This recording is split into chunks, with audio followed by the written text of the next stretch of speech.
All right, and welcome back to Moon's Remorse. Last session, the adventuring company had dealt with a bit of an issue that their old friend Fonzie was having at his dig site. Um, they went in and investigated a shrine, tried to do what they could to assist in helping rework the Undaunted named Perdix, and regrouped after John was cast off of a boat. They found a strange bottle, and while they were kind of idly toying with the bottle did open, and from what they recall of their study of magic, it might have been a magic jar that contained some kind of soul. They don't know what happened to it, but they moved on to the next morning when there was an apparent attack off on the southwestern horizon, about where the city of Drans is located, the capital city of the duchy that they're in. And the ships started to move in their direction. Well, at least three of them did. As those ships approached and they came down the river, they did their best to disguise themselves from being seen from above, but unfortunately they were seen. And one of the ships launched a strange artifice at them. It landed just near the shore and then jumped on board their ship with an amazing strength.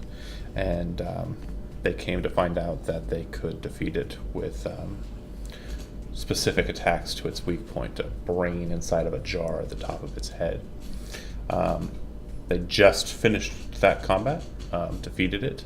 The ship has run aground. They haven't inspected the damage on that regard, but they have basically dispatched the construct. With that said, what would you guys like to do? Catch my breath. Ithel does likewise. She looks like she's very tired. I have a seat on the shore and just kind of look over the boat as a whole. Okay. Go ahead and make a vehicle's water check if you have it. 1 second. And let me know what you got.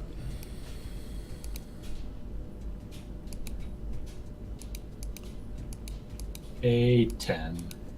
Okay. Just looking at it, you know for certain that getting it back into the water is less than possible. It's a 30-foot long ship, and it appears to have been forced by the water a good 15 or 20 feet onto land. The rocks and coarse sand of the shore appears to have, from what you can see, damaged the underbelly, the keel of the ship. And it doesn't look like it would be seaworthy. Thank God we're not in a river. River-worthy, rather. I pass that along to everybody else. Okay.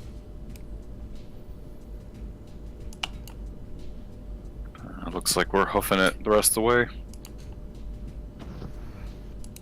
I'm going to examine the creature that attacked us. Okay. Try to figure out how it works. As you kind of spit out the remnants of its brain and the acid and iron bits that were inside of the that organ, you kind of look it over and start inspecting it. You can make an Arcana check if you'd like. 3.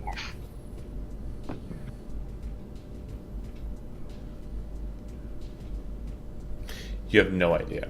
Can I help him if I see him struggling? It's not so much a helping him situation. If you want to go through the same kind of Yeah, you're welcome to tag in.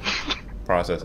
Basically, Zach, Cypress is very familiar with the inner workings of primal magic, the essence of and spirit of the forest, the swamp, the mountains, the land. This thing might as well be from the stars. You have no idea what it is.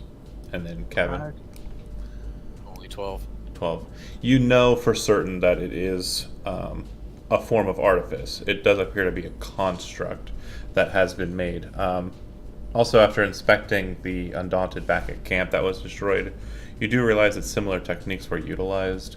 But from what you can tell, instead of allowing for a soul to be entered into the body as per the Undaunted, they basically, according to what you know about birth, when a child is basically conceived, it kind of forms in the womb, a soul from the afterlife kind of enters that soul, and that soul may be a reincarnated soul or something brought forth new by the well of unborn souls.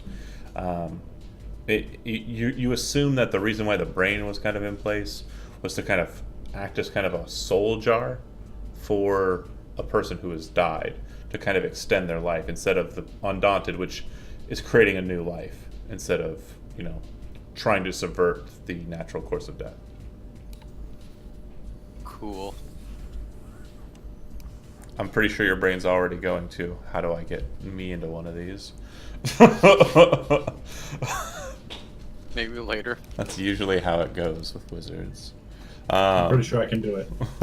Just let me know. I saw how the wires were connected. I think I've got this. They taste horrible. Yeah, I got a good look at it as I was jumping over it. I got this. Do you explain this aloud to anyone, Lazarus? Yeah, I'll discuss my findings aloud. Ithel seems kind of disturbed by it, and Isaac kind of having an understanding that your upbringing has given you a strong hatred of undead.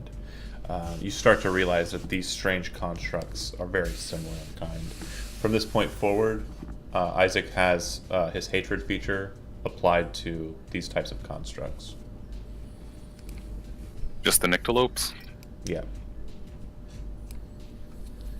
God damn, this is the work of that bad god, that's name I can't remember.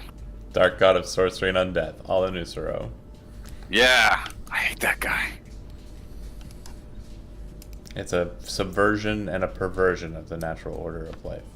When someone dies, they're supposed to move on to the world that they're supposed to go on to, not avoid punishment or blessings. Well, good. Then we did a good deed here. Letting this spirit move on, finally. You say that as you kind of look off to the northeast and can see the three shadows of the ships trailing towards the horizon. In the weight of the current environment, your good deed doesn't seem to be too heavy. Well, we must liberate more spirits then. Did we happen to see them launch any more of these nyctalopes?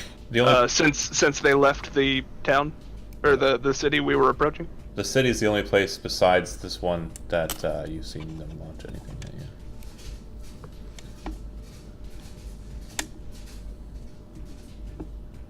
And Lazarus, in kind of this post-conflict circumstance, go ahead and make a just an intelligence check.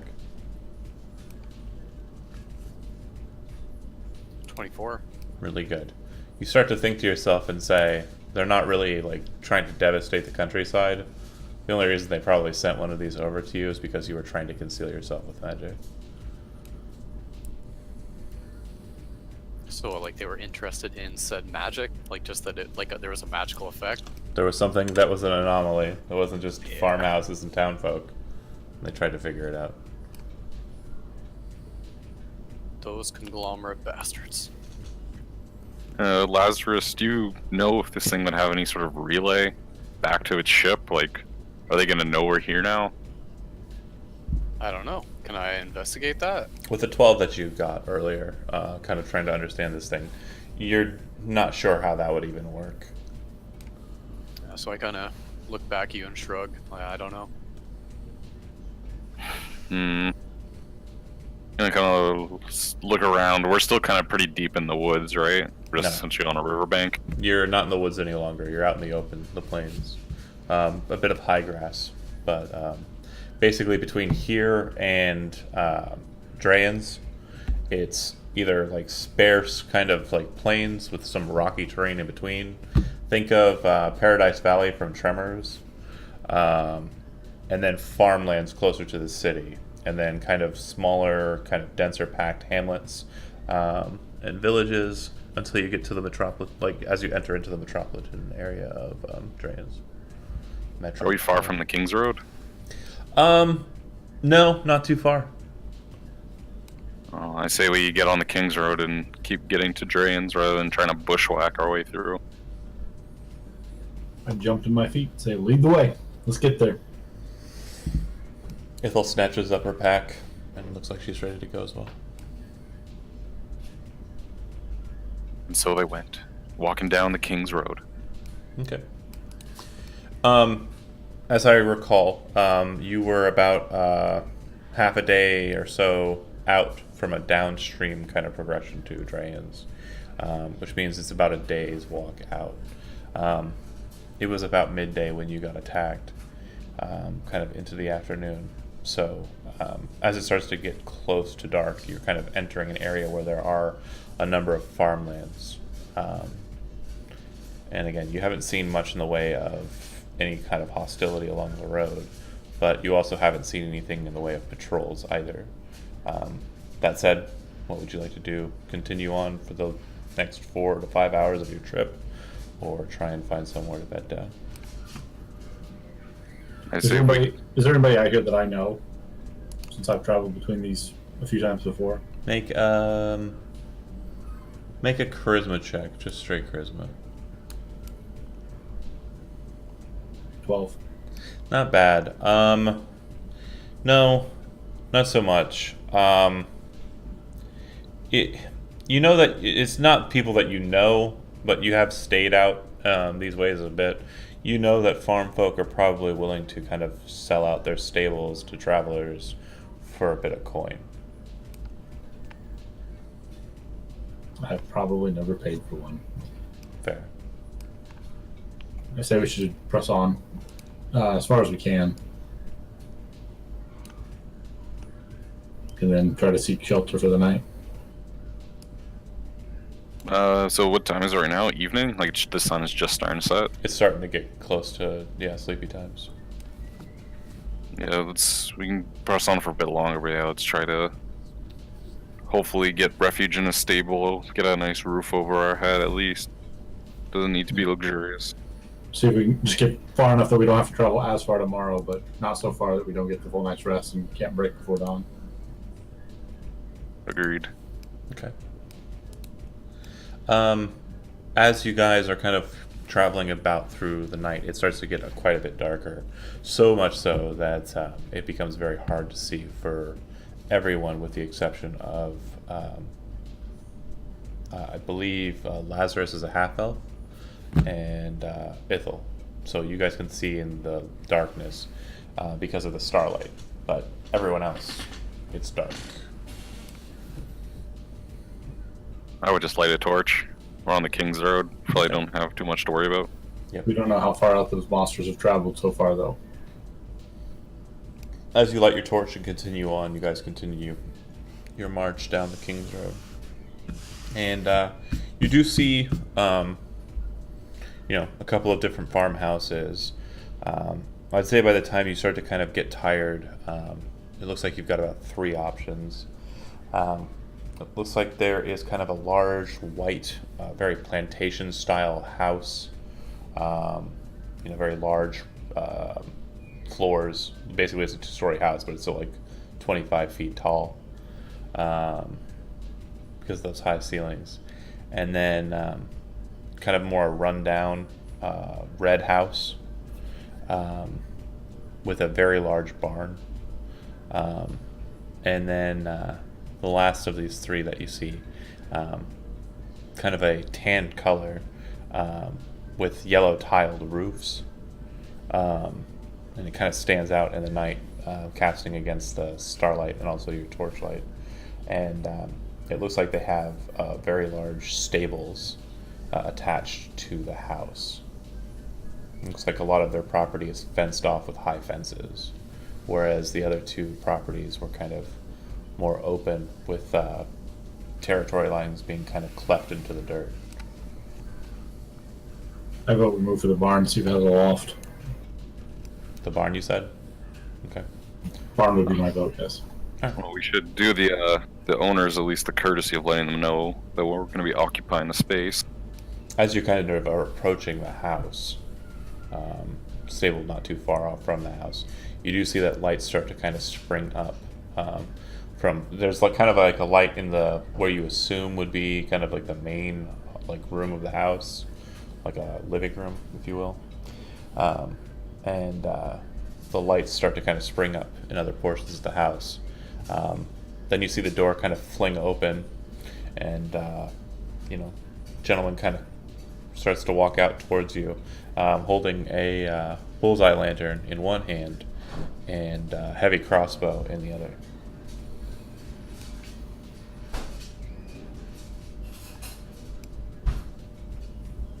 John, do you want to take this, or do you want me to?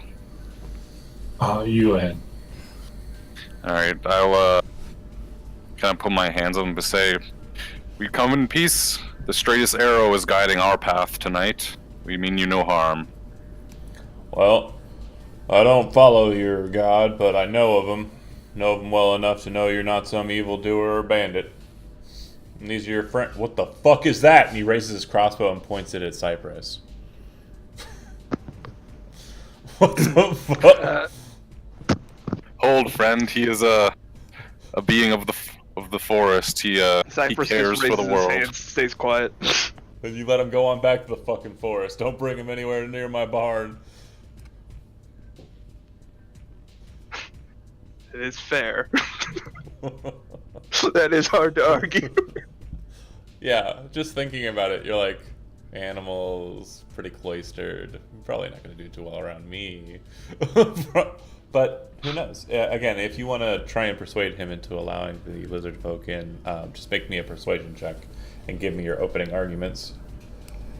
I think Cypress is okay with sleeping outside, right? That's usually what he does. If you don't make this happen, it's totally cool. No, worry not. My friend has no desire to sleep under or to come within. He prefers to be out in nature. However, the rest of us, He kind of we do seek shelter in your barn for the night, and we are willing to pay good coin for your service. So you're saying that thing's with you? And he kind of lowers his crossbow down, kind of holding his lantern up to kind of get more light towards Cypress. Lazarus and John kind of standing back behind Isaac and kind of closer to Cypress. The dark shadows and light do make him look creepy as fuck. Like, he genuinely looks like something out of Jurassic Park. Like, you just want to I say, am not your enemy. clever girl, and just get ripped apart. Like, scary stuff. But yeah, he kind of raises it up and he says, he is a part of your group. He is a friend of yours, and it seems like he's very dubious at best. Yes, he is with our party, and he is no beast. He is very intelligent, and and I can tell you some tales of his compassion as well. There's no need to fear. Well, he hasn't done anything besides look horrific. And the saint would look down on me if I didn't observe guest right to the letter. You and yours can come in. Just don't do anything to my cows in there. Don't spook them. And he kind of looks over at Cypress again.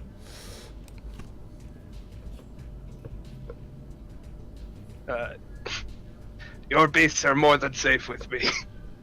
He kind of looks back to the paladin and says, and whatever you got to offer as far as coin, I'll take it. What's a typical night stay at an inn? It's like a couple 2 silver, right? Yeah. You know what? I'll be a nice guy. I'll like put a gold piece like in his hand, and then like kind of cover it with my hand and be like, "Thank you." You're like, "This is very kind of you." He's like, and he kind of whispers to you, "Yeah, and if your dragon friend happens to eat one of my cows," he kind of looks at the coin and says, "We're square." And he walks away. That's my plan. Did I hear that? No. Well, you can make a perception check, I guess. Looks like meat's back on the menu. What did you get? 7.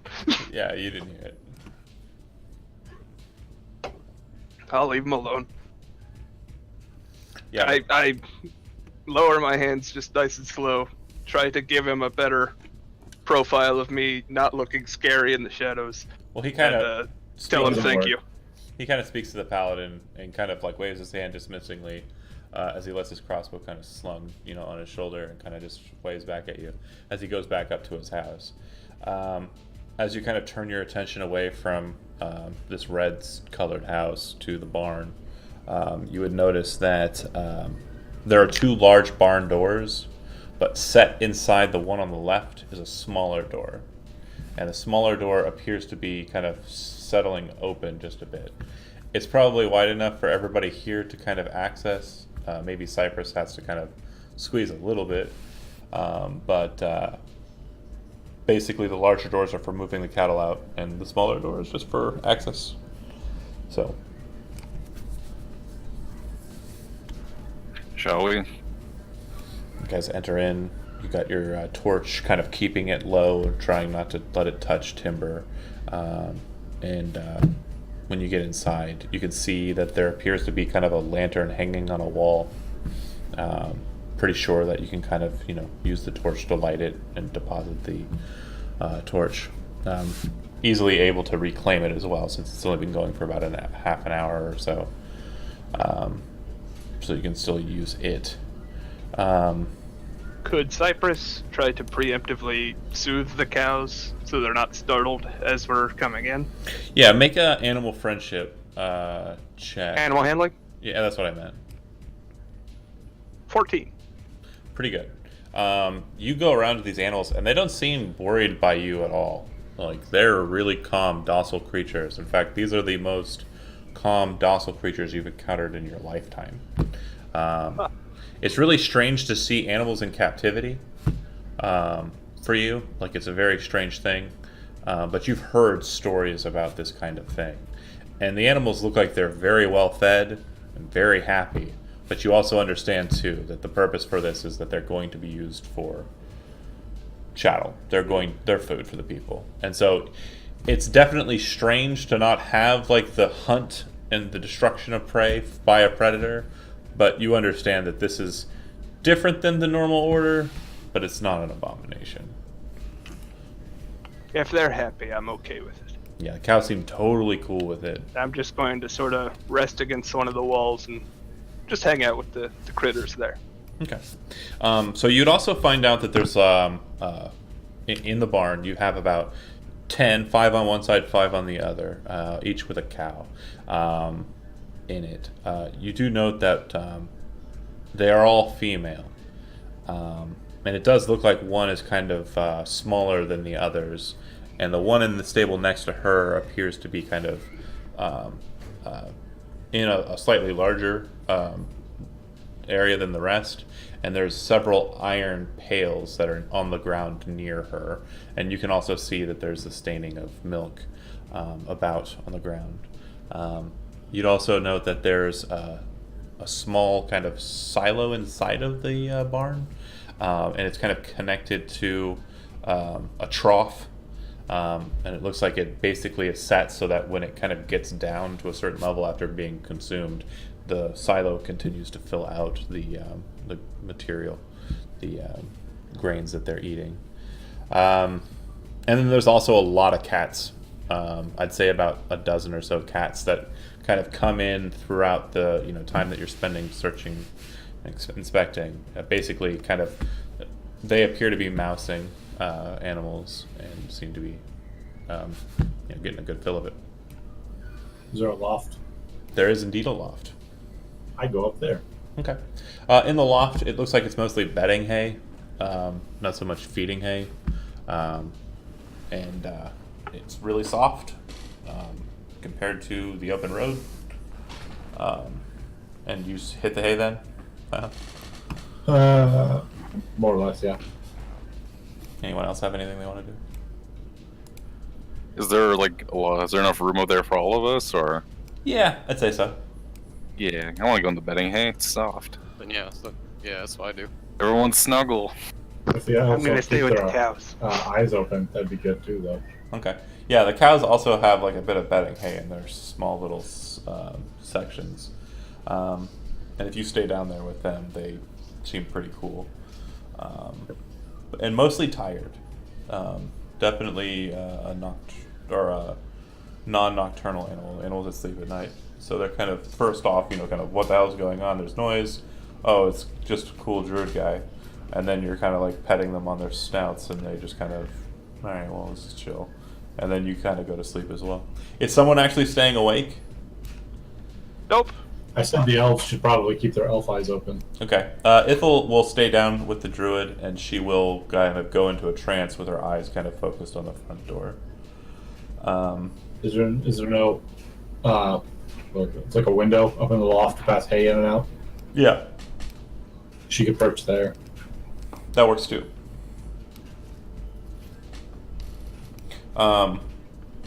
When she kind of, she does.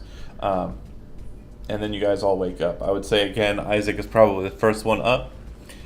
When you wake up, you notice that Ithel is not present where you last saw her at her perch.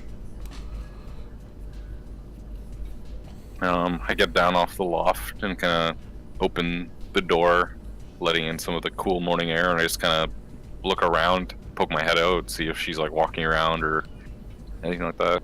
You kind of look around, and you don't see her in like the immediate area. What you do see is a young lady in kind of just very plain cotton dress, kind of walking over to the barn, and it looks like she has a basket in one hand and a very large like loaf of bread in the other. She's walking towards the barn door. You're kind of looking down at her. Yeah, I'll smile and very like cheerfully say, "Oh, well met. Good. What do they say? What's good morning? Good morrow? Is that tomorrow or good morning?" Good morning. This morning. Yeah, good morning. Good morrow. Yep. She says good morning, and she walks over to the door, opens it, and enters in. Cypress, you're kind of stirring awake. When she kind of sees it, she goes, you hear a gasp from downstairs, Isaac. Jen would be up early on this day too. Okay. Light sleeping for damage and drains. Okay. Yeah, you're up and at 'em then, and Lazarus, I assume, as well. But Ithel's currently missing, and you guys, this girl, she's brown hair, freckled skin. She has very strange, like soft blue eyes, and she has a basket and a big loaf of bread. But she's staring like amazed at this lizard man who's currently laying on the floor. Is he still asleep, or did Cypress get up? You're kind of like stirring on the ground, probably making those strange crocodilian clicks as you kind of like come up out of unconsciousness. Getting up and like waking up, and you see her. She does seem to be kind of just stunned, frozen, looking at you as you kind of wake up. Good morning. You talk. Oh. Isaac, if you're climbing down the ladder, you're probably coming down just as this is happening. She says, "You're very generous, and my father told me to come out and make sure you had a satisfactory breakfast. We have some bacon and some bread, and there's also a jug of milk inside." And she kind of sets the basket down and sets the bread on top of it. Thank you for the hospitality. We will definitely enjoy this and come inside for a nice glass of fresh milk. Your cows here seem very happy, so I'm sure it's delicious. Oh, well, there's a jug inside of the basket for you, but I don't mean to say you're not welcome in the house. Well, I'll ask my father if that's all right. Oh no, sorry, I misheard you or misunderstood. This is fine. Not a problem. And she smiles and she starts to leave. Any questions for her before she leaves? John, you also... Our elf? Huh? Oh, the elf? She wandered away towards the road. I think she's still over that way.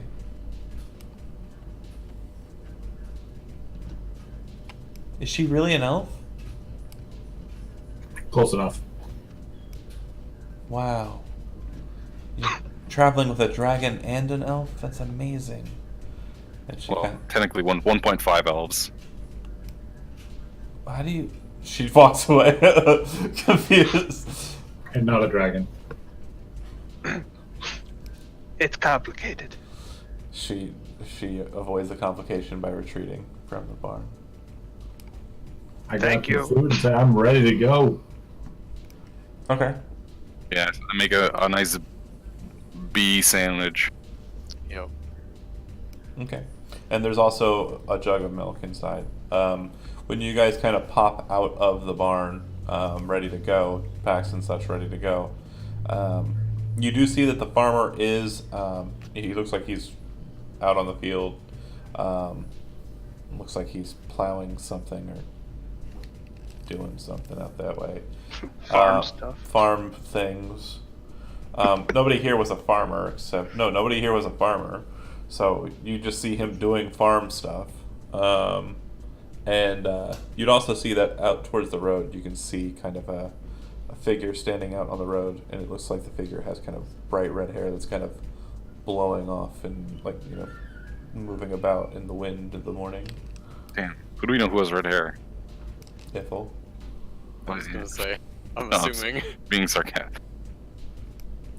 Yeah. Does the farmer notice us leaving at all, or is she pretty, like, in his work? He seems to be well in his work, but if you want to be noticed, I mean, you certainly could probably do so. No, I was just, if he looked over at us, I was gonna wave, but... I'll wait. Yeah, I'll wave at him. Okay. Yeah, he looks over and kind of waves back at you. When you kind of focus in and pay attention to him, you notice that it's him and two young lads, probably one in his early teens and one in his mid-teens, out there plowing.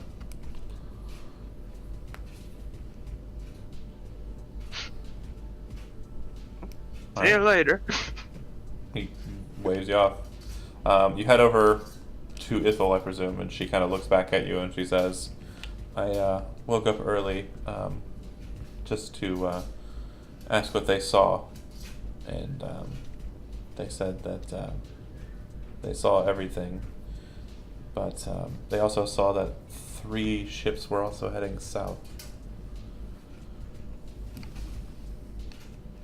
And she points back out towards Draen's, which is only a few hours away. And you can see that floating over the city. You can see broken spires from the city and, like, you know, still smoke kind of smoldering off of the city proper. And sitting high above it is one remaining ship. She says, they haven't left it entirely destroyed. Looks like they're trying to occupy it.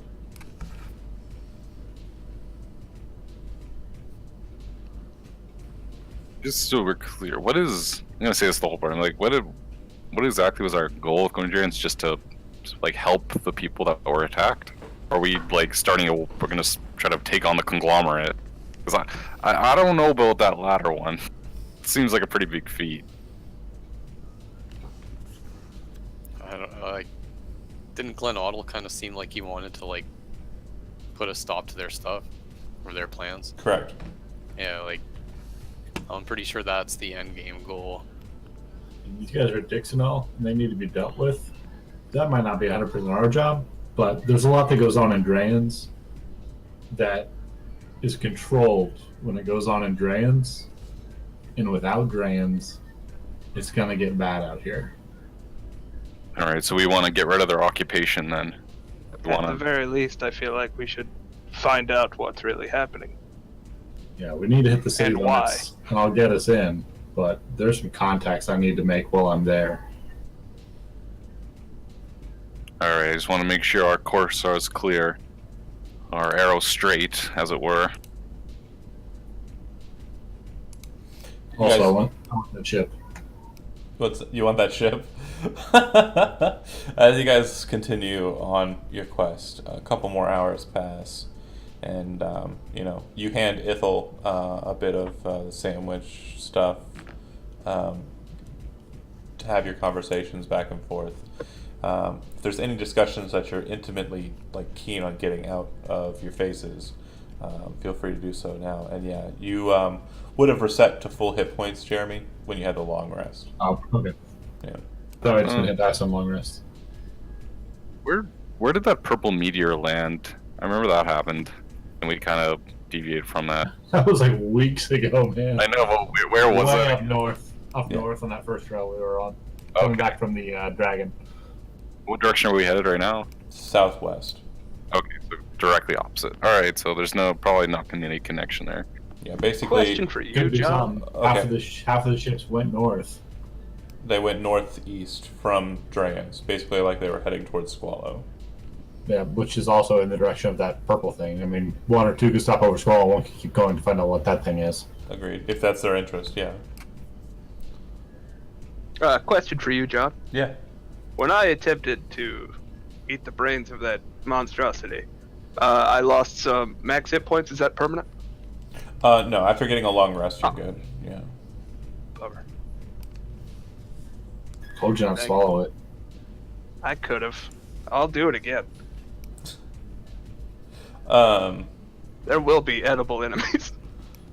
There will indeed. But again, as you guys are continuing on, kind of considering stuff, up ahead, you see a very strange sight on the road. The road's basically barren at this point, and it looks like all of the houses that are close to the city have been kind of boarded up and kind of, like have been kind of prepared for like any kind of defense that they can muster, or they've been evacuated entirely.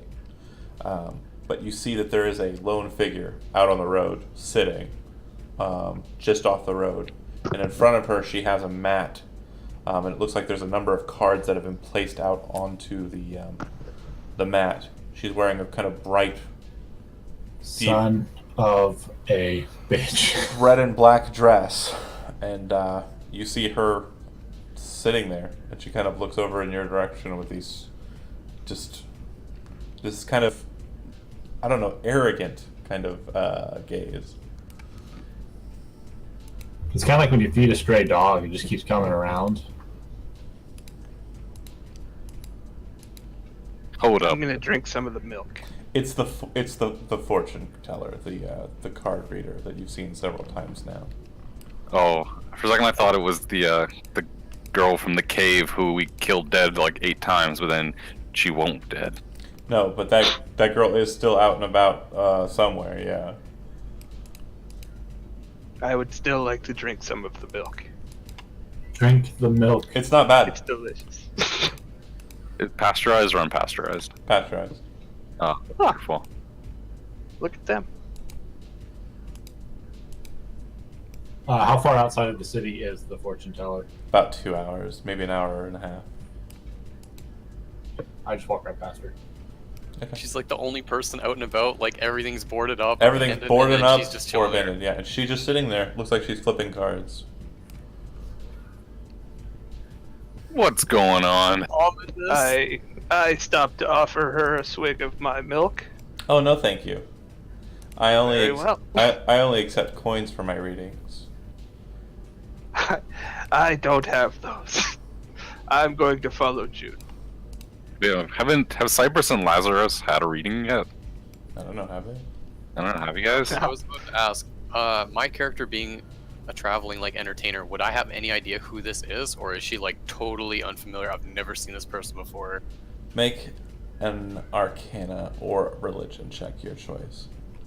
Dude, She was don't there when worry you made about your it. appearance. No, she bailed as he was coming in. She probably knows who he is. Fuck that bitch. Let's just go. It's all bullshit anyway.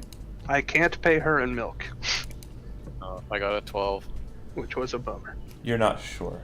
Upon closer inspection, though, you kind of look at her, and her dress does have this very strange dragon marking kind of in the center, which you think you recognize, but you're not sure. Is it colored, or is it a metallic? Here, hold on. Let me give you a picture of her. You've probably seen this drawing before. Oh boy. It is the startup picture for the stream, so. Of course, she does not have the cool chair, nor does she have the awesome bird of paradise with her. Cypress, do you want to have your fortune told? It's spooky. Is it? It can, yeah, kind of. Is it fun, June? How come I know? I haven't stopped to talk to her once.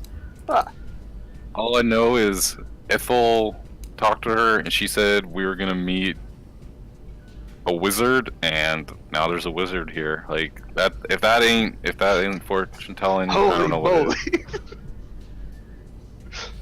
How much does it cost?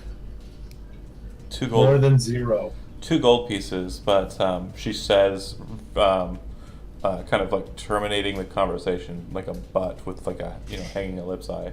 She reaches out and she touches one of the cards, and then pulls her hand in, and it looks like all of the cards kind of move of their own accord into the deck, and the deck appears to shuffle itself. And she kind of places her hand on top of it, and she says, "I'm not here to give you readings. I'm here to tell you what your future holds, regardless of whether you want the lore or not." And she looks over to Jun, and she says, "You're not my concern anymore. You've already released your fortune and your future to someone else." She looks over to Isaac. "You." She looks over to Ithel. "And you. You have something that I want." And she taps the mat. As she does so, her hand moves away, and you see that there's a runestone sitting on the mat. The runestone in question appears to have a marking on it. That's an elvish rune that you can't really detect. Ithel quickly mouths, "Dragon's breath." I'm gonna pull out my runestone of go fast. Be like, is this what you're looking for? It is. And before you enter into a certain death, I demand that you relinquish it here. She's still sitting, by the way. She absolutely does not look threatening at all. But why would I give it to you if it's been so useful? She looks up at you and her eyes kind of flare red, because I want it. It's mine. How far away am I? No. Ithel kind of backs away slowly. You're probably about 30 feet away, Jun. Yeah, I pause and put my hand on my weapon. I'm going to securely put the topper on the milk and set it aside. She looks over to you, Jun, and she says, Priorities. "You've already forfeited your future. Walk." And she looks over to Isaac and Ithel again. You walk. My future's my own. She slowly starts to rise up off of the ground, her dress kind of concealing her legs as she does so, so you can't really tell how she's standing. You're not sure. It looks magical, but it could well be that she's just standing with her legs. She's just super tall. What is going on? Does she have legs? She's wearing a dress, you can't tell. Is her stone just sitting on the table? Sitting on the floor. She was sitting on the ground. Oh. Well, what does your stone do? Mine lets me go fast. I'm not here to have a conversation. I've told you what I want. Give me what I want. What will you give in return? Nothing. Oh, well then this conversation is over. She looks at you, just harshly, and as she does so, like, you just kind of get this strange sense of age and malice, and she's just... Oh no, get over. She's just looking at you with this just horrible hatred, and she says, "If you're going to walk into your certain death, then there's no sense in you keeping it. Like him," and she looks to Jun, "you're throwing away your future. I will not Hold allow..." on, can I pray on this for a second? Yeah. Alright, I'm gonna pray, but really I'm gonna use my divine sense and see if this bitch is on the up and up. I'm going to stand between her and the milk on the ground. Okay.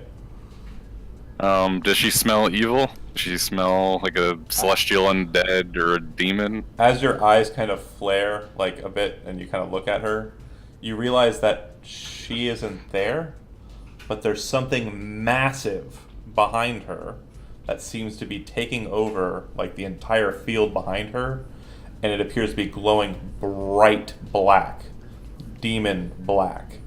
in your eyes. As you kind of look up at it and realize it, you realize that the head of this thing is like directly over your head, like maybe 10 feet above you. And you also notice too, it's dragon shaped. Oh my god, it's that hard. It's... Oh my god, I've snapped back to reality and I instantly draw my weapon. And I say, fucking... He's like, it's a demon! 2 arms! As you say that, the form just spills out in front of you, just appears, but like slowly kind of creeps out of its invisibility to show you its reality. Standing in the field behind where she was sitting is a gargantuan red dragon. As it appears, you also notice that there's this kind of swirl of green about it, close to its feet, its head and hands.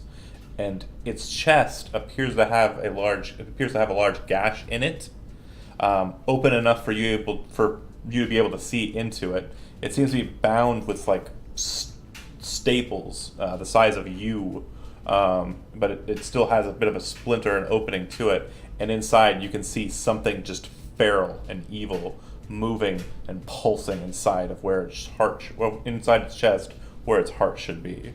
The creature, when it appears, immediately elicits dragon fear. Each one of you needs to make a wisdom saving throw. 16. Failure. 11. Failure. 14. Failure. 16.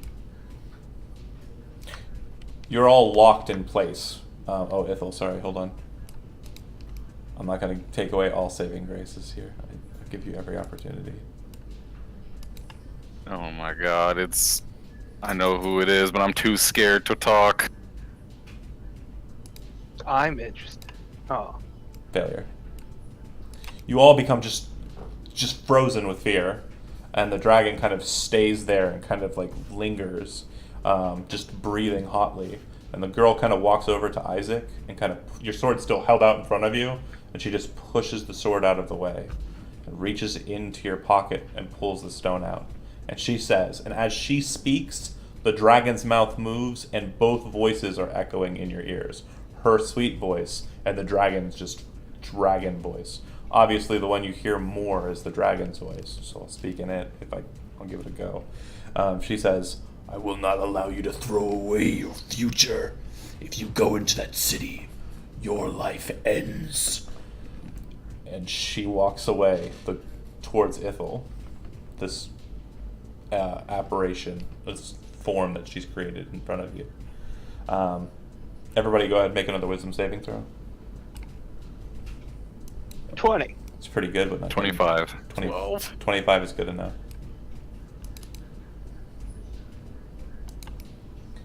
Not good enough on the 12. What'd you get, John? 14. Yeah, 25 is good enough. When it becomes apparent to you that you have your mobility again, you aren't afraid of her. She doesn't seem to stop or care. She's not paying attention to you. The apparition has walked over this form she's created, this girl, this woman rather, walks over to Ithel and looks like she's doing the same. She's about to pull the stone off of Ithel. You do feel you have agency though. What would you like to do? Did she already... She's like walking towards Ithel, right? To take the stone? Correct. I want to try to run over... I don't think... Because I know this is Ashmedea, right? Because I've seen her like temples and stuff. That one. She's a known enough character that you as a PC would recognize it, yeah. Yeah, so I know this isn't a fight we're gonna win, so what I'm gonna try to do is run ahead of her. I want to grab Ithel and put her over my shoulders, and then just like run. Okay. Bucket. Make a strength athletics check.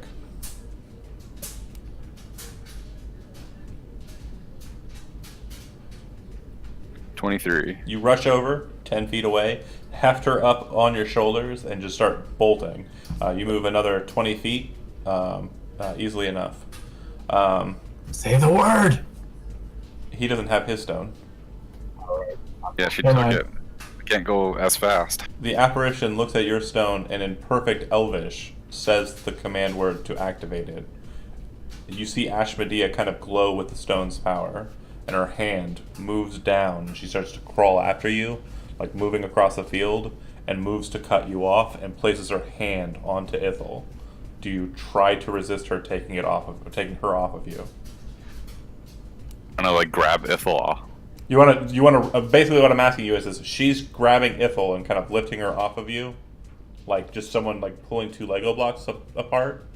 But she hasn't grabbed you. She's just kind of pulling the top one off. I'm asking you, do you want to try and hold her down and keep a hold of her, or are you basically relinquishing the elf? No, I'm gonna hold on to her. She's gonna get Make a strength athletics check. fucking demon. Oh god, 15. You and Ithel both go up into the air. Once you're about 20 or 30 feet up in the air, the dragon kind of reaches its claw towards Ithel, and you see the stone kind of come out of its own accord and kind of connect into between her two claws. Like she drew it out with some sort of like magnetism or telekinesis. Once it's out and in her claw, she kind of looks at you both, and she drops you. She will not be able to resist the fall, but if you want to try and hit the ground in a way that saves her and hurts you, or saves yourself in kind of a roll, let me know what you're trying to do. No, I'm gonna try to cushion Ithel's fall. Okay. Make a strength athletics check. 23. Okay. So you'll just take 3d6, which will be 10 points of damage, and you basically hit the ground like with her kind of, still on your shoulder, and you kind of tuck down and kind of bring her into your arms, like dipping her, but you also kind of fall on the ground and like carefully lay her down, whereas your legs and the hip are taking the brunt of the fall. You are prone, both of you. Everybody can make a wisdom saving throw.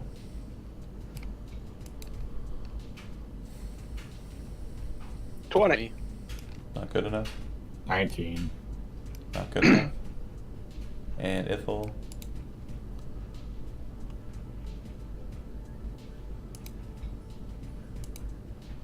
Not good enough. She's still basically frozen in fear as you kind of hold her and set her down. The dragon kind of raises its hand, and the stone that was on the mat flies to the girl's hand, and she catches it. She now has one stone in one hand, the other stone in the other hand, and the dragon has another stone in its hand. And she says, "Thank you. Enjoy your short lives." And as she says that, the dragon and the girl simultaneously, they both vanish.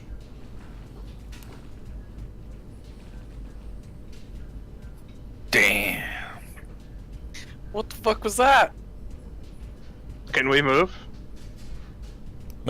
Yeah, the fear is basically, the source of the fear is gone. But yeah, you can move. What's the distance on that thing? What thing? The fear. Oh, hold on a second.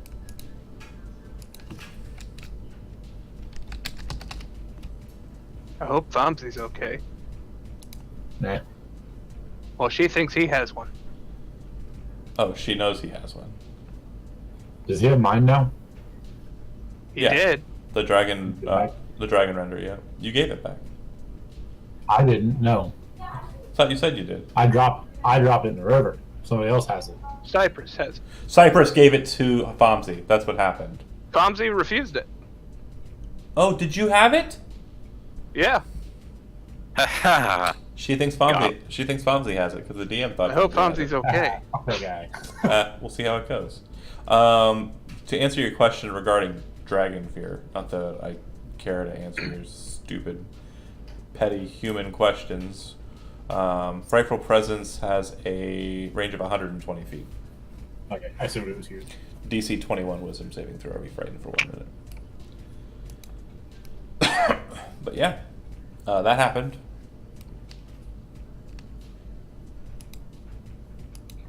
Well, I'm just gonna walk over to that blanket and pick up the one they left behind. Okay. No, she grabbed it. She grabbed it.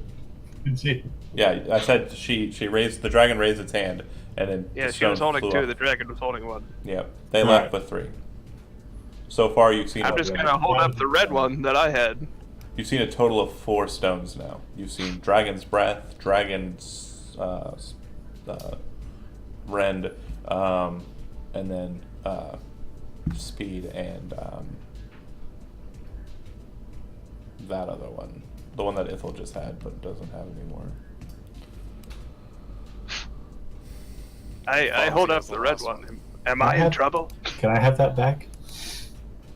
This belonged to Fonzie. He gave it to me. He gave it to me. Well, you know, at first I was unsure about going to Draen's, but now I know our course is true. The Demon Queen speaks only lies. Okay. I'm gonna tuck the redstone back into my my robes, and thank my lucky stars I wasn't attacked by the dragon thing. All right. You guys kind of dust yourselves off and just start moving right back towards the city. Like nothing. Okay. I mean, what else could you do at this point? Yeah, Right. it's all question marks, dude. I don't know what I just saw. Like a 700-foot dragon just stole our shit and left. Well, I guess we'll just keep on going. Yeah, pretty much. Pretty Also, massive. we want to do let's do a 360 and turn around. Yeah, that's. Wait a minute. That's We know where she hangs out and deals cards. We'll get Do her. we? Everywhere. You've seen her in lots of places. It I've seems, seen her in one other place. it seems like she's been following you. Yeah. To what end? Good question. Not what I'm going to answer. So you guys march off towards. Can I make an insight check on to what end? Yeah, sure. Why would a demon dragon queen keep following us around? My 13. So you know that she's the demon princess, or prince rather, of greed. So she likes having things. So obviously, John's pretty sure she just wants those rocks to get the sword to, you know, just have power. Because who doesn't want power? right? Why would a dragon need a sword? How would it even wield Why it? would a dragon need gold coins? Magic. Why would a power. Why would a dragon need all of the stuff they throw into their hoard? Dragons have hoards, and she is the prince of greed. Just wants it just to have it? Well, that's just greedy. Sounds like a dragon. Yep.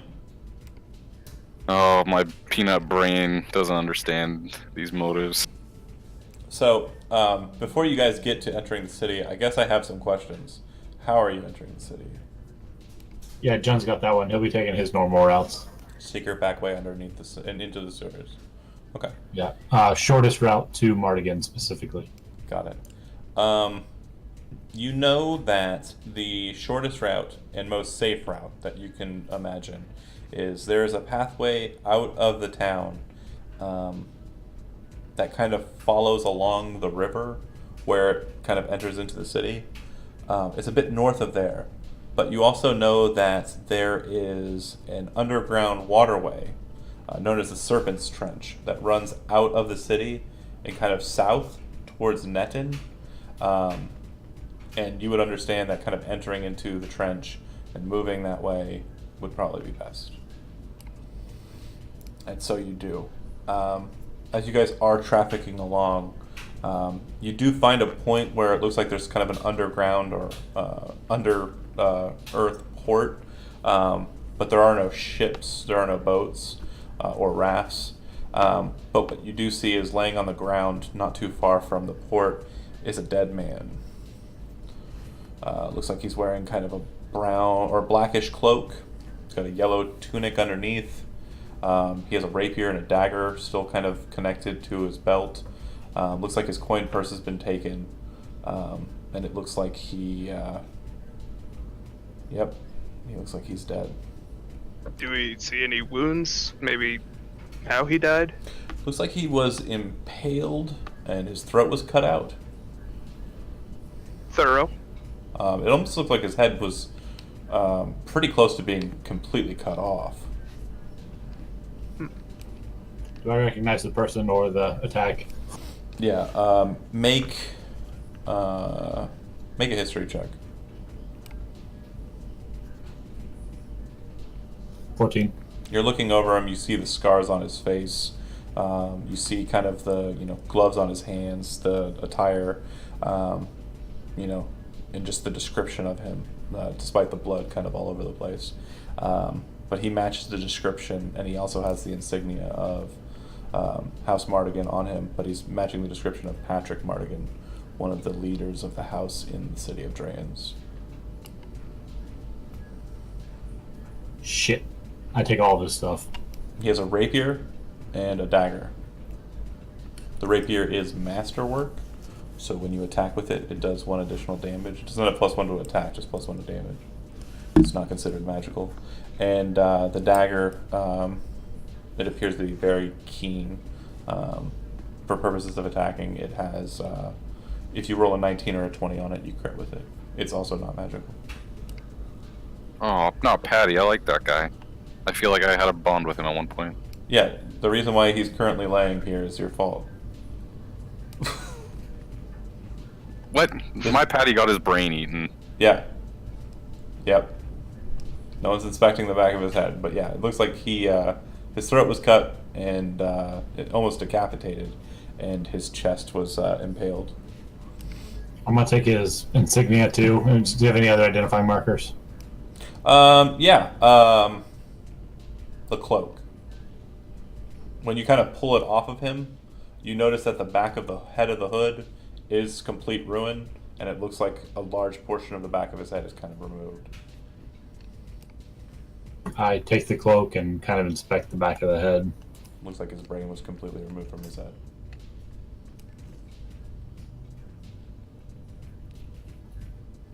But it looks like he was wearing the cloak when it happened, with the hood up. I'm gonna get real gross and like look in. Does it look like the brain came out in one piece, or was it like splatted? Looks like it was perfectly removed. And just my belief, from what I'm seeing here, what everybody said already, is they're probably harvesting people to make more of these things. Possibly. That would make sense. But the more important thing is, do we still go in the city? Wasn't this your contact? This is only one of them. There are others. We still need to get in there. If they are making more of these, we have no idea how many they've made. They're still producing them, and we don't know how long it takes for them to produce them. For it to be made out of metal and all that, you'd have to have workers and like an assembly line. Everything would have to be set up. There's no way they're going to do that on the site they're making it. They're probably preserving the brains, taking them back somewhere else and doing it. Here's hoping. Okay. So you guys head down the passageway. So you know that the passageway it forks into 2 different pathways. One way is the way that you would go to get to the safe house in the northern district of the area, kind of in the nobles area, if you recall. And then there's a directly north path, which leads towards, directly south path, which leads directly towards the Duke's keep. You know that place is, in normal times, mostly patrolled. But from what you can tell here, it does look like there's a lot of blood trailing along the passageway, and it seems to be kind of going the way towards the underground boats. So, with this information, what you're piecing together is someone came from the Duke's Hall, probably with Patrick Mardigan's body, deposited him near the rafts, and left him, and then traveled a long boat away from here, leaving no boats behind, down the Serpent's Trench, heading south out of the city. So it would appear as though Patrick was brought here to be sacrificed in some way to this thing? You're not sure. You're pretty sure based on the amount of blood you're seeing present, it looks like they were bringing a dead body. Yep. Which way would I assume would be... Actually, I guess which way to the bar that the Margans were running out of? So, sewer-wise, you know that the best way to get there would be to go to the safe house, exit out into the noble quarter, move across towards the south side of the noble quarter, re-enter the sewers because the sewers are segmented, and then you get from those sewers to the more peasant-sided sewers I involved. feel like the safe house or the house proper would be one of the first ransacked if the Morgans were being targeted. Correct.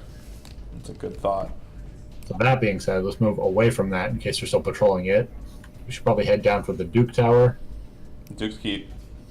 Duke's Keep, and then try to get into the town that way and find the lower level Mardigan hangouts to see if anybody's fled kind of downhill across the hierarchy. Okay. You head on that way. Along the way, you find a portion of the sewer that looks like that the portion that you're in goes over top a waterway, which is basically flowing filth. It looks like the metal grates and bridges that were set there to kind of overpass this area have broken and fallen away. Down below, you see impaled on a pipe or rusty piece of metal, a man in kind of a reddish colored garb. Looks like a military man, but he doesn't look like a military man of Parnak. And then laying on the ground opposite you, on the other side of where the bridge would kind of course to, you see another fellow there. It looks like he has 3 daggers stuck in his head. So the one down looks like he's militant, but not from here.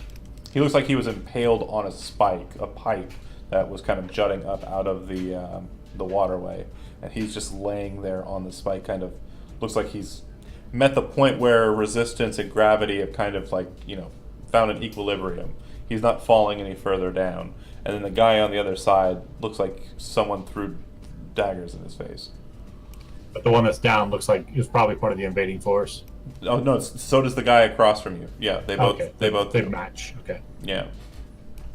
Oh my god, it's so much fucking. Am I in the Matrix right now? This is all for you, baby. What's it called when you see things twice? Deja vu. Yeah, deja vu. Where did the metal grates go? Does it look like they've been smashed through? It looks like there were 2 bridges that were made out of metal grating, and it looks like one was pushed off and fell down, and the other one looks like it was kind of splintered in the middle. The one that was Something heavy fell on it. the one that looks like it was splintered in the middle looks like it has rusting portions, so it looks like it was actually kind of broke and fell away because of age, whereas the other one looks like it was deliberately pulled and dropped. Yeah. Is it still crossable? If you want to try and kind of have someone, a couple people kind of try to heft the one up and then get enough counterweight on it to push it onto the other side, you could probably make it back into a workable bridge. Otherwise, it's a 20-foot distance across. What is this, a bridge over? Basically a 40-foot drop and flowing water. Not really water though, it's mostly just filth. Sewage. Yeah. Shit Okay. and piss. It's not really flowing very heavily right now. It's kind of pretty stagnant actually. Hate to do this, but Lizard Man, Listening. can you get that back up there? Yeah, I'll give it a shot. I'll try moving the grate back into place. Okay. Ithel kind of looks over to you guys, and she holds her dagger out, kind of looks down, and kind of looks across, and she says, "If you need assistance from the other end, I can get over there." I'll accept. She was the one that had the Sounds helpful. the misty Yeah, dagger. she and I need to trade. Well, I'm not gonna. Again. I know you can't do it, but yeah, send her over there. All right. She poofs over there.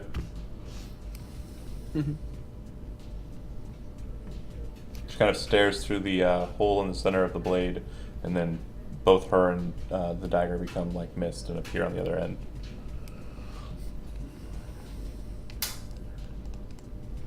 And then, if you're attempting to lift it up and get it out to kind of push it across, if you're doing so solo, strength athletics check. If you're doing so with someone's assistance, still strength athletics check, but you either have advantage or both of you roll without advantage. Anybody in on this? I think look awful muscly. You, I'll handle it. if you want, I'll help if you want help. Okay. You're hefting, you're trying to lift it. You're doing pretty good, but it feels like it's going to take a while without any good counterweight. Isaac, are you helping? Of course. Okay. If you're helping, then are you granting him advantage, or are you going to roll your own roll? Well, I saw what you rolled. I'm gonna roll my own. Okay. Advantage wouldn't help. And I break my toe. So, what also doesn't help is you kind of trying to get in there and shift about. Once Cypress has got it to a point where he's, a good 5 feet away from the lip of it, you kind of move in and try and kind of get the front end of it and like help pull it up a bit more, kind of standing in front of him. But what happens is Cypress isn't expecting that kind of assistance, and when you kind of take a bit of weight off of him, he kind of takes a breather and like lets loose. But you were not ready, so it all goes sliding back in, and so do you, Isaac. You there, Cypress can make a dexterity saving throw to try and catch Absolutely, him. I'm gonna try to grab him off the ledge there. Based on your success, will determine. 17. Yep. You grab him. He is kind of like laying out on the bridge now that it's at a diagonal, and you have his boot.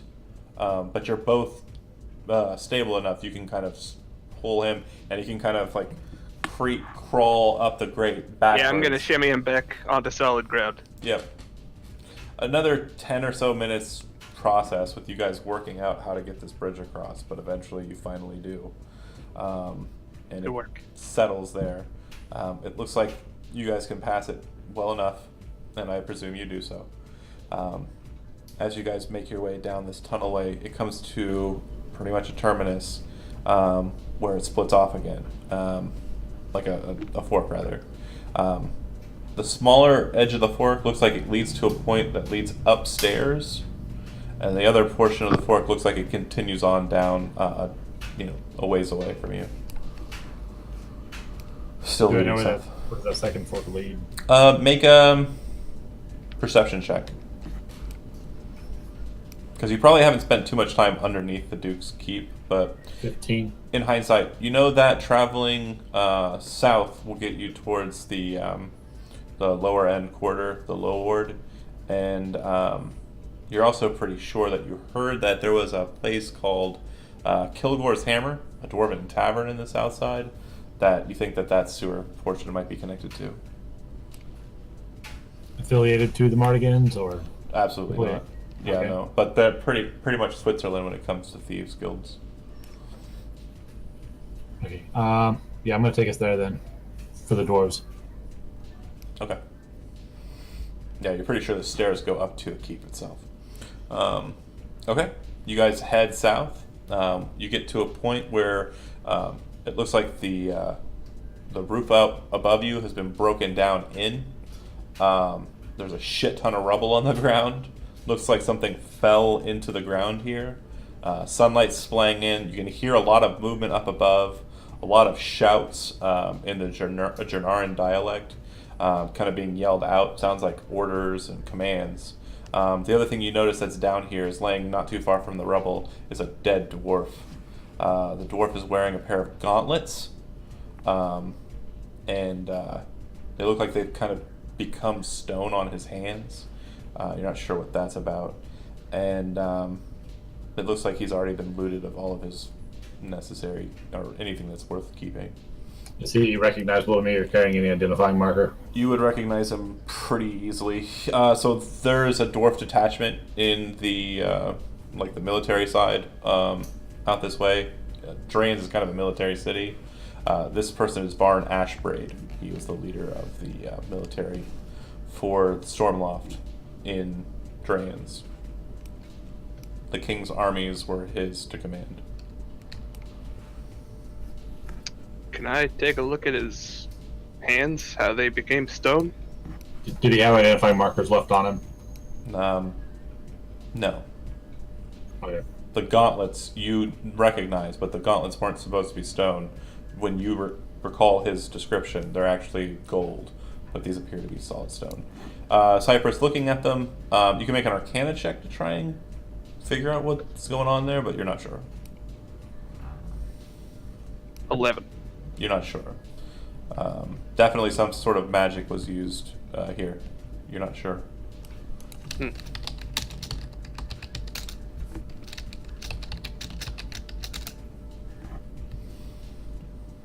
Alright, but he is well dead. It looks like spikes were kind of stabbed into his back, and, a lot of wounds were kind of put towards his front. There's definitely heat marks, like, from cuts, you presume from nyctalopes, that are kind of cut across his face and chest. I'm gonna listen to the sounds up above. Just what does it sound like it is? Are they It sounds in like defense mode or it sounds like from make a perception check. 13? It sounds like basically just marching orders. It sounds like they're basically starting patrols. Since For they the people that are supposed to be here, though, or no. invading force? Invading force is Janarans, yeah. The accent and dialogue of a Janaran is very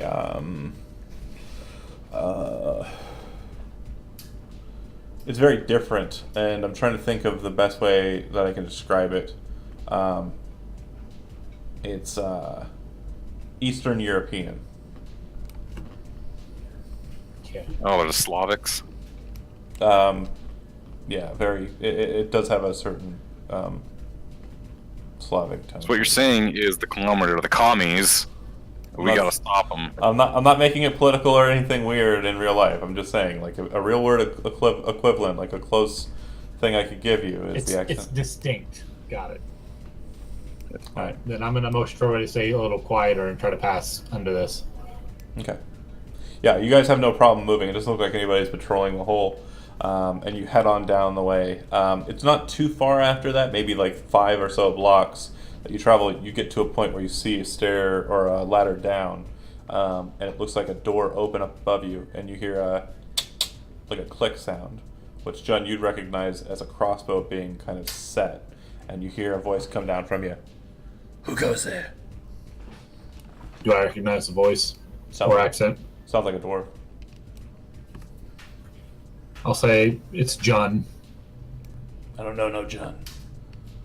Are you with them? I'm from. What do you mean by them? If you don't know what I mean by them, then you don't know nothing. Move on your way. Continue on down the sewer. We're seeking a safe way up. I work for the Mardigans, Who are you- typically. Who are you trying to keep safe from? Currently, the giant robots. Yeah, them. All right. How many you got with you? What do we have? 5? Right? Yeah. Including you, yeah. All right. Come on up. And when you do so, once you get done with the ladder, put your hands up above your head. Expect to be patted down. Oh, we're all armed. Don't bother. Oh, we're not looking for armaments. And they start shifting you guys up. As they get you up, they start basically just patting you down. John, they very quickly just, did whatever. Zach, they're kind of confused by your presence. They do give you a pat down, and they kind of just shrug you off. The same happens to Ithel, and Isaac, the same happens to you. But when they get to Lazarus, they pat him down, they grab the book, and they pull it off of your belt, your spell book, and they look at you and they go, "Would you study under?"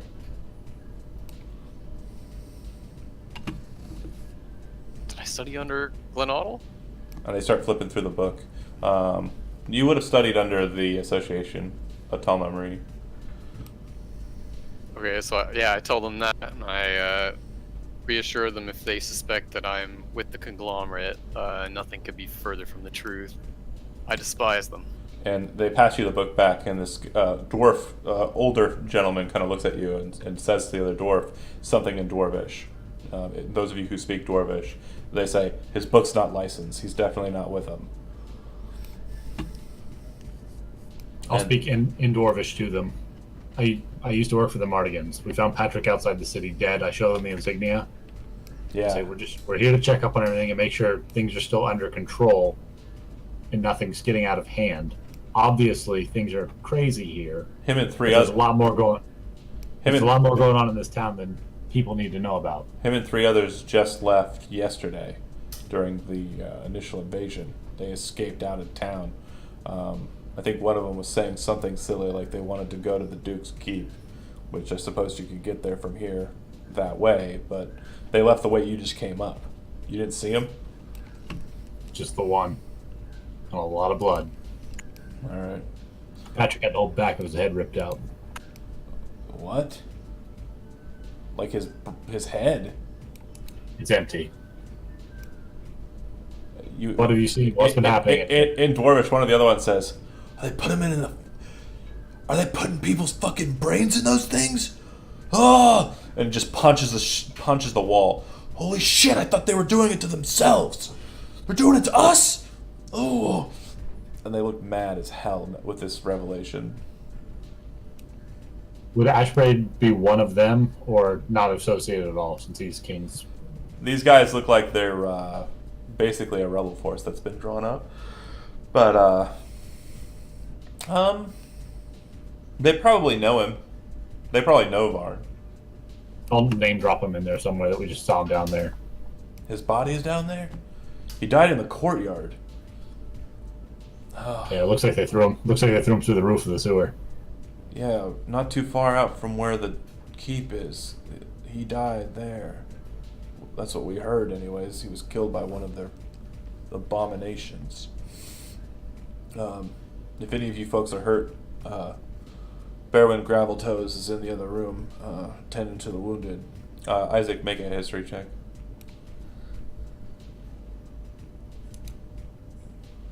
Yeah. If you already know the note, you don't have to. Yeah, no, he's the guy I met in The dwarf cleric. yeah, that cleric I met in the first city I was in. Was the one that had all the different temples. That Trans. was one temple. But that was where I started? Yeah. Oh, yeah, because this place has a temple that's like all temples. Welcome back. Well, there's a place where there's a bunch of temples, yeah, and in the temple district. That one temple with all of them inside of it, yeah. Yeah. But you hear that Berwyn is apparently here. Well, that's nice that he's still, glad to hear he's still alive. He's a very kind fellow. By kind, I mean kind for a dwarf. We tried to pay him off on something, but that's neither here nor there. I think overall we're fine, but what's the condition of the city? Well, we've been sticking here to the hammer. It's pretty defensible. Out in the front hall, we basically built up a barricade out of their fucking remains. Not too many people have done anything after the first attack, so they must presume that there's no one present here. Also, the cleric who ran shop here, he says that when this place was built up back in the Third Age, the man who built it up had a bit of wizardry in his blood, so that might be helping too. Sniffs, kind of looks at you guys. Are you trying to get anywhere in specific? Trying to find out which of the Mardigans are left. I bet you they all turned tail and ran. I know that most of them probably hit the sewers the second those things started falling from the sky.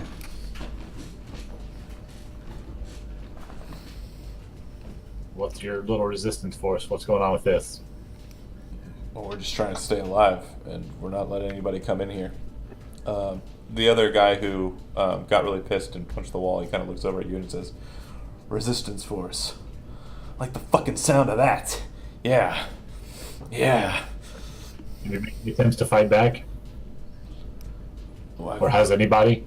We've just been staying here, man." The guy who seems a little bit more level-headed says, "We've been just trying to stay safe in here. There's probably about 12 or so wounded. Probably about 8 of us that are able-bodied. There's Berwyn. There's the bartender. What kind of weaponry do you guys have? Well, we're dwarves. We're always got..." I know they're going to be pretty, but are they magical too? Or is it all pretty mundane? Berwyn's got that magical pick. And that's pretty much it. I'm going to lay down all the details on how to take these things out. Aim for the brain. They don't like that. Yeah. Go for the head. Piercing damage. Magical. That pick's gonna fucking destroy that thing. You gotta get above. You gotta get above it. All right, we've got some crossbows. That might be good. We got about 8 heavy crossbows, I think. Maybe 100 or so bolts. That should do some work. So you're saying shoot him in the head, huh? Do you guys have any idea who's leading the conglomerate forces that are like remaining? Yeah, nobody's really. We haven't really left this tavern since everything started happening, and they haven't made any announcements or anything or called for anything. Has there been a humanoid element to any of it, or has it only been the robots? There's definitely soldiers, regular soldiers out and about. From what we know, we got from the wounded. If you want to have us tell you what they told us, or you can go in and ask them if you'd like. I guess Ethel and Isaac can go work with the wounded, maybe get someone back on their feet while we take up the words of the dwarves. The guy who just punched the wall and it was like getting really amped, he looks over at you and he says, "You said Varn's body was down there? Yep. Can you lead me to it?" I strayed back about 50 feet or so. Alright. Well, Be cautious. There's, opposing forces right above them through the open hole. there's an open hole in the sewer down there and he's laying near it, is what you're saying? Directly below it. He probably came through it. He I looks- wouldn't recommend retrieving him just yet. He looks over at the rational guy, and the rational guy kind of looks at him and he says, he speaks true there. If you're going to go and try it, you can go ask Barwin for approval. He kind of nods his head and says, "No, it's fine, I'll wait." It's not like he's going anywhere. Well, shit. Did he... And he kind of points at his head. Did he have his head? I don't know. I went over him, did he? Yeah, he totally had his head. It was fine. No, he was solid. We should get it now, unless they're going to defile it, man. We can't let that shit happen to the general. And he says, the rational guy says to him, "If you want to ask for permission to go out into the sewers, you ask Barwin. I'm not going to take the heat for you rushing out there, okay?" And the guy kind of nods his head, "Fine." And he walks off into the other room. I assume Ithel's also kind of walking out that way and kind of already looking towards the wounded and already setting to work. A lot of the dwarfs are taken aback that this, red-headed elf just kind of enters into the room. A couple of people who are applying some of the medical attention to these people kind of just back away and let her handle the business. I Cypress. feel like we should help the angry one. One fewer of those creatures would be beneficial to all of us if they were to retrieve that man's head. So you kind of go with him towards Barwin to plead his case with him. So Cypress, I'm following him. I'm hoping his approval is denied to go retrieve the body at this point. Well, Cypress seems to think otherwise. And then, John, you're moving into this room. Is there anyone in particular? Like, are you going for the wounded? Are you going to see what the No, defense is? I'm staying with these guys. They seem to be in the know. So you're staying at the gate because they don't go.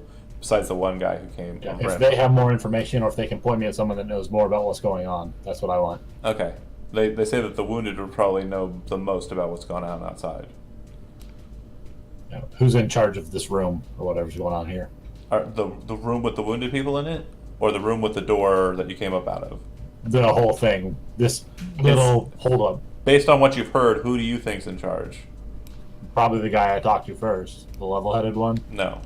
or whatever name just got dropped. The name Took that approval to go down. just got dropped was The one I'm Barwin. gonna go talk to. Yeah. Berwin Yeah, Graveltoes. So as you're kind of thinking about where to go and who's probably in charge, and you go, Barwin's we're going to get to you in a bit. Lazarus is going to stand off to the side because he stepped away, it looks like.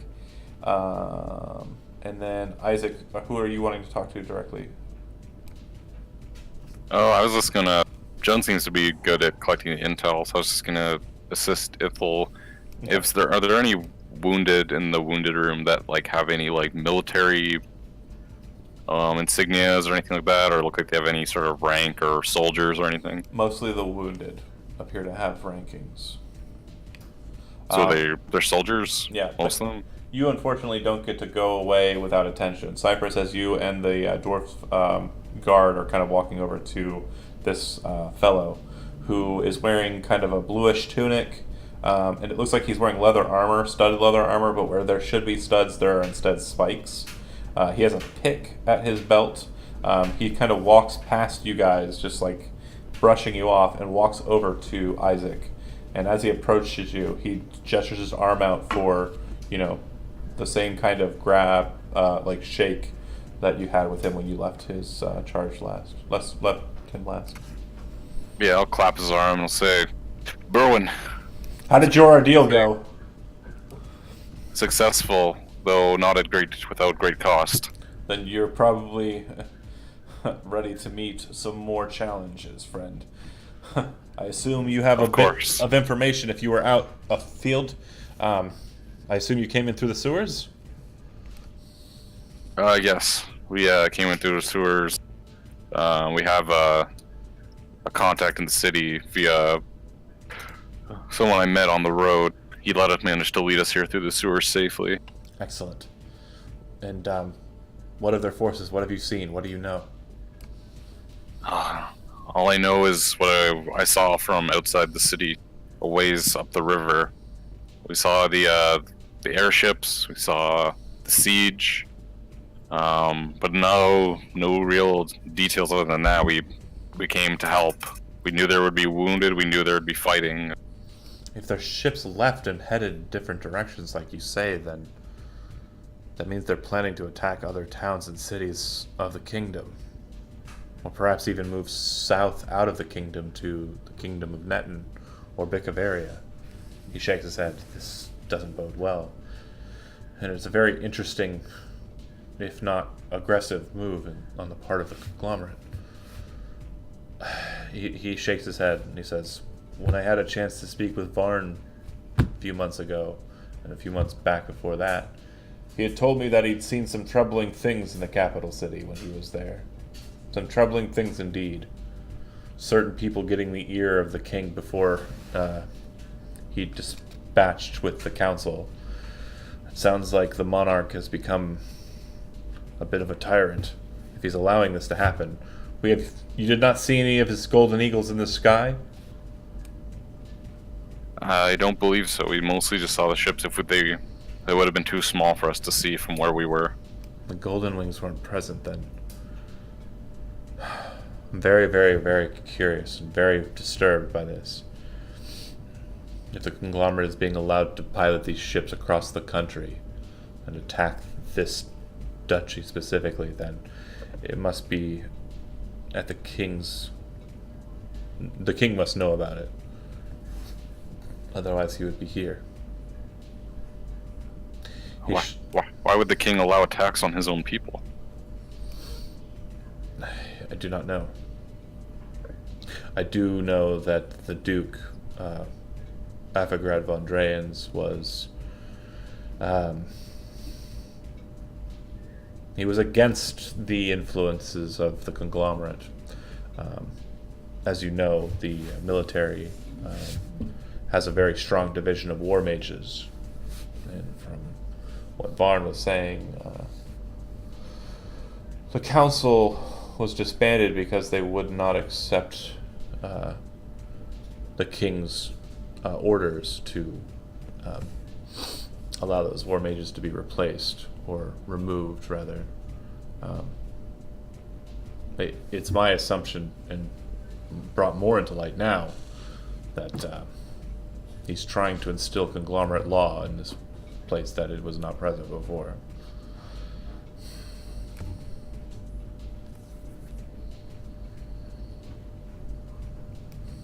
It's very troubling, but I don't... What should we do? If this is the work of the king, if this are the king's orders, what can we do? I know that this force will not stand against the forces of Netton if they do try for the south, so I doubt it is their objective to cross over the border. I know they'll have an easier time of it with the towns to the north, Squallow, and the towns beyond the border in Saryujan province. they shouldn't have too much they shouldn't expunge too much effort dealing with the savages in the eastern lands. He says that outside of earshot of John. It doesn't sound so much to you, Isaac, as racist, like he's calling them savages in Seiryu. It sounds like he knows that the people who are on the borders that fight and cross over and fight Harnack people are tribes of basically marauders, barbarians, if you will. He kind of just shakes his head and he says, if we could get word back to Squallow, I don't know what it would do. There's probably no time for it to be evacuated. How far along do you think those ships were moving? Like, how soon could they have arrived? Oh, geez. They'll probably be there within the week at least. They move pretty fast. Then Squallow... Much faster than we'd be able to get there, unless you have some magical means of sending a message. It's pretty much impossible for us to get a word there. Squall's just where we just came from, right? Yeah. 2 It was days. there. Yeah, they're probably there already. We were there yesterday. Yeah. Yeah. He kind of shakes his head and he says, so then, hopefully House Vastal has some plan of dealing with that or evacuating their town. Real quick, Isaac, you already know that the town of Squallow would have this information because the wizard came and talked to us on the shore. From Squallow. Oh, that's true. I'll let him know, that Glenottle, the resident wizard of Squallow, he knew of this coming attack, so hopefully, I'm sure he had the foresight to evacuate the town. Why did he not warn Drayans? I don't believe he had the means of getting here. We saw him a day or two ago. He sent us a message to send us here to try to help. But yeah, the attack had already been underway. So he didn't know too far in advance if you were the messengers that were helping to deliver the message. No, this is very sudden. And no reports from the west about their ships coming this way, which is strange as well. I would like to try and mobilize to see if we can't find any groups of other people in the city who are like us and defending themselves and possibly group together to form some form of resistance. You say there's only one ship remaining above us. Perhaps there's a way we can get to it and deal with it. That, or if you feel like it's potentially hopeless, the only thing we can do is try and warn others, and I would say you'd probably be on best along your way to try and warn the people to the north or to the south.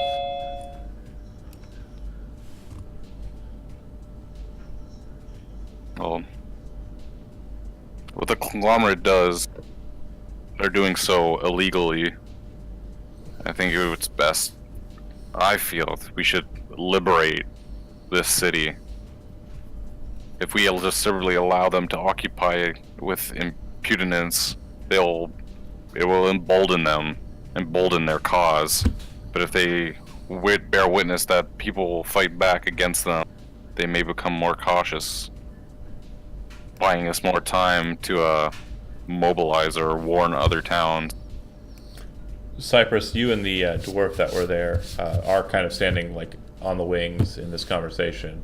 The dwarf kind of steps in and says, "Tell him about what you said about the that thief." Thief. Barwin kind of looks to you guys like, "Yeah, what happened to his head?" Right. That guy. Didn't know he was a thief. It would appear they are removing the brains, the innards of their heads, from their victims. Lord create Graveltoes. Lord Graveltoes. More of these monstrosities. Lord Graveltoes. They said that Varn Ashbraid's body is right down the sewerway. If they're really taking people's brains, we can't allow that fate to befall the greatest general that's ever led the armies of the king. The armies of Semaroth. Barwin kind of nods his head. Yeah, you're right. And Am I in earshot yet? Yeah. Then I'm going to speak up and tell him there's also a group of, opposing militants above his body. Any attempt to get him out of there is going to make noise and possibly alert them. Do you have means that could allow for you to get to that body and return it quietly, and perhaps unseen? Not currently, not without taking out the group above it first, which I would like to talk to you about. We know that, from what we've heard, that what you're talking about is right outside of the Duke's Keep, in their courtyard. I don't think it wise to try and, whatever forces are there, being centrally located, try and deal with them. If that were the case, is that assumed to be where they're set up shop? Is that where they're working out of? Well, it's the center of the city, sir. My assumption is if they're going to have a hub or a connective, kind of center, it's probably the Duke's Keep. They've probably taken it over. Because I'm sure we passed 2 of their fallen men in the sewers on our way in here. I could go back and retrieve their uniforms. I know I can pass for them. We could set up small guerrilla pockets and ambush these people a few at a time until we can get more information about how they're patrolling the city, where the machines are, where the men are. The other dwarf, the one that's heated, kind of just listening to this talk and just back and forth, just storms off back towards the room where the downwards passageway is. Without looking, I just point at him and I say, "Stop him." The rational one kind of steps in between the door frame and him. Berwyn looks over to him and then looks to you. If you do not think that you can get to that body, recover it, and bring it back, then I don't think anyone in our group can do so without being seen. If you have a means of doing so, that would be a great sign that shows that you're capable, especially with you having these plans of ambush tactics.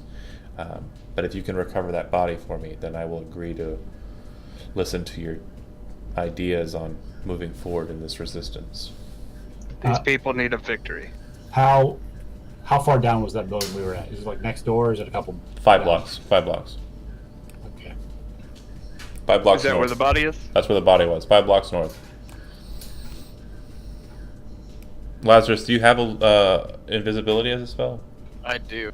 Okay. I was waiting for you to chime in, because... Yeah, no, I was gonna say, like, I can camouflage myself, but I can't, like, make the body invisible. And No. if I were to, like, go in invisible and start pulling the body, they're gonna, see this body, like, slouch away? Like, Do you have the means to camouflage the sound of us moving him? I don't think so. Do you have a Read do you have what's it called? Tensor's floating disc? the spell Negative. invisibility again. Ooh. Can you cast it on the dead body and make it silent? No. I can cast it on the dead body. Read the spell invisibility again. Oh shit, okay, yeah. We got this, boys! You just need to... You aren't going to be the guy that gets invisible, by the way. Yeah, I know. You can't carry the body. But anything that the creature that's invisible is carrying becomes invisible as well. So you get to the body, Yeah. you pick up the body vanishes, you go So, on. if our like, is our plan can do still this. to disguise ourselves? Like, is that still That'll be for plan? later. We gotta do this first to show them good faith, and then So we can set up ambush parties later. another thing too is invisibility lasts for a while, does it not? Yeah, an hour. I'm Yeah. pretty sure. So if you cast it on somebody, they could go further down to where the grates were, recover at least the one uniform, not the one that's down in the pipe, pick it up, then rush back, pick up the body, and then continue on, so long as they have a decent amount of strength to them. Do I believe myself to have the means to carry that body myself? He's a dwarf. He wasn't wearing very heavy armor or anything. Yeah, you're pretty sure you could pick him up. Okay. Firemen's carry him on down the way. I'm gonna volunteer to be the one to go then. I'll come with him. I'd prefer you didn't, just in case. You could travel at a distance in case something goes wrong, but Don't get near You the could hole. carry me in your pocket, could you not?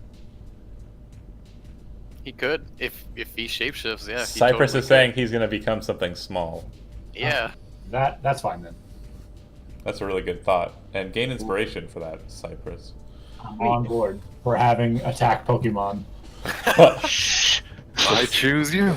That is exactly. Cypress, go! And in that moment, I turn into. Let's Mouse. go with a centipede. Okay. Disgusting. No, change it. I'm out. Much too late. Crawling in pocket.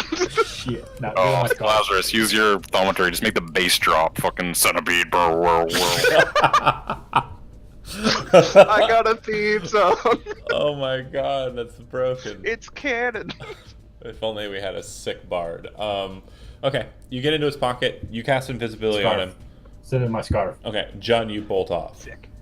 Okay, are you going to try and make it to the suit of clothing and then go back and pick up the body? Yeah, I'll be going for the uniform first. Okay. When you get to the uniform, you find that it is pretty much just perfect. It's a bit dirty because it's been in a sewer for a day or so, but none of the blood in the face went to the uniform. It's basically like someone hit him in the face with 3 darts, and he fell forward like sideways. The blood's all rushing down into the sewer. I'm taking those daggers too. Okay. Yeah, they're pretty nice. They do have a very familiar looking handle to them, very similar to the one you picked up of Patrick Mardigan's corpse. So your presumption is that they're Mardigan knives. They're not special, and they're just throwing knives. But yeah. And then you pick up the uniform as well.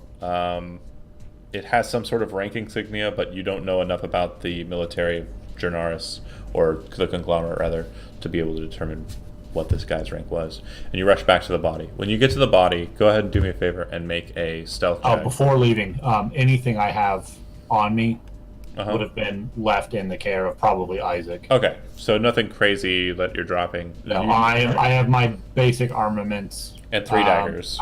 I'll go with just the Diggler, those 3 daggers, the uniform, Cypress, and now this guy. Okay, so just do me a favor, make me a stealth check. You have advantage because they're not really looking for you. And 17. you also have a plus 10 because you're invisible, so 27. 27. You get to the body, you hear there's still kind of, stuff going on up there. And you're pretty sure, based on, the fact that you're not visible, and also that the rubble that's dropped down, like the ceiling is probably about 8 feet high in this tunnel, but the rubble's about 4 feet up. You're pretty sure that if you popped up there, you could probably look around if you wanted to. Yeah, I definitely get a count. All right. What you see when you pop your head out is to the north of where you're located is the Duke's Keep, a large, massive construct of stone that appears to currently be manned by soldiers who are wearing similar uniforms to the one you just acquired.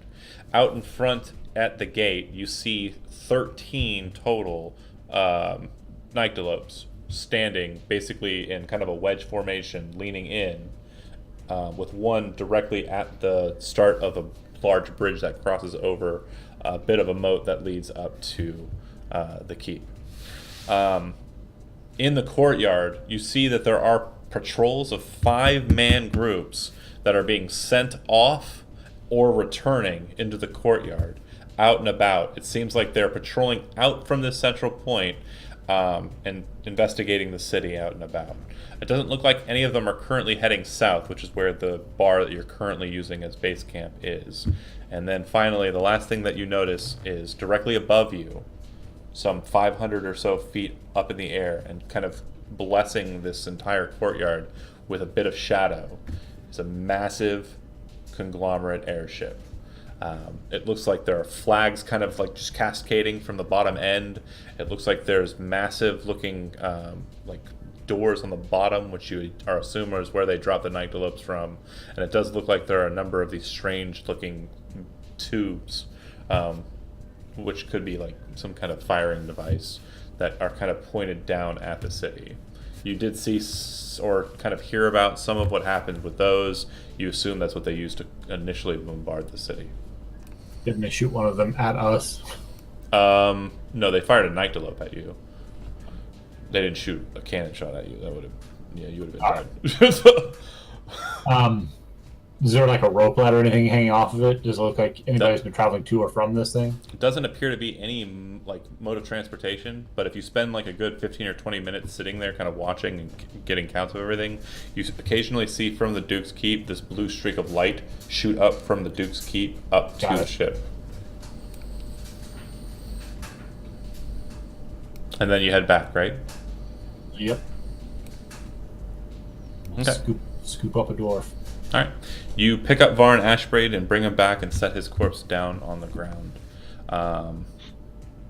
They nod their heads. He doesn't have his brain hasn't been extracted. They don't even know I'm here. Yeah, well, no, the body appears and they say thank you. Holy shit with that guy! But I assume concentration is immediately broken at that point, and the invisibility goes away. And you guys have Varn there. Bearwood kind of looks to you and nods his head, and looks to Lazarus and kind of nods his head. I think we can do something with this. I would say the most likely scenario is that the only other place that I can think of that resistance was formed is either the camps of the military of the king, which is to the west, or potentially the churches. And we can go for either of those, but I wouldn't suggest us doing both. The military's probably engaged already with the conglomerate forces, and they must not be doing very well, because why else would the conglomerate have left with those other 6 ships if they weren't guaranteed of their victory here? To Kevin and whoever else might know, I'm going to describe the blue light in great detail, and I need information on that. Lazarus, make an Arcana check. 9. You would know that blue light sometimes like a the first question you would ask is it like a bright blue or is it like a deeper blue? And the answer to that, John, was a deeper blue, which kind of leans towards, you think it's some sort of conjuration magic, so you think it might be some sort of summoning that's happening between the ship and the keep, or some sort of teleportation. Like, yeah, a way to go up and down. Yeah. Would there be a way to tell if it's being keyed from a device or a person? He doesn't know. I'm asking him, not you. Well, I'm telling him he doesn't know. We'd probably have to go check it out and investigate further. I think that would be pertinent. I imagine this is going to end up taking a couple of days to succeed. Mm-hmm. I think we need to move about the city, spreading the word, finding the camps, the resistance fighters, set up a coordinated assault at the front of the keep, and if possible, get to the top of the tower and get on that ship to take it over. Just as you're formulating these plans and you're kind of discussing this, you hear a ringing knocking sound coming from the pile of dead nyctalopes that are kind of at the door. There's like 3 of these nyctalopes that have been used as a barricade to seal off the tavern's main door. And you hear a ting, ting, ting. All the dwarfs that are close to it kind of just raise up their weapons. Axes, bardaches, all sorts of weaponry are kind of pointed in that direction. And everyone just kind of shh. And then you hear it again. Ding, ding, ding. Kind of a knocking sound. Like from inside it or from the other side of it? Other side of it. I'm going to move closer to investigate. Yes, hi. Excuse me, hi. You hear on the other side. I'm looking for Lady Ithel. You hear from the other side of the door, or the other side of the barricades. Ithel says, "Can we move that stuff?" And everyone's kind of shaking their heads at her, and she kind of just sighs slightly and doesn't know what to do. She moves around. Who is it? She moves around to where there's like a peephole, and then she puts the dagger up, kind of looks to the other side. She sees somebody, and she uses the dagger to disappear out of the chamber, and then a moment later she uses it again to appear back in the chamber with someone in tow. When she appears on the other side, The person who she appears with is a white-haired elf wearing very fine-looking armor. On his back, he has what looks like a long sword, or rather a bastard sword. And basically, the picture you're currently looking at in the Theater of the Mind is a pretty good representation of who you're looking at. And he smiles and he says, "Oh, hi, everyone. My name's Thorn. Thorn Stachianotl. Pleasure to meet you." And that's what we'll end this session for today. Picking back up with next session. What does it mean? What does it all mean? Thanks for watching, everybody. We'll stop the stream and pick up next week. Thanks for watching. Bye.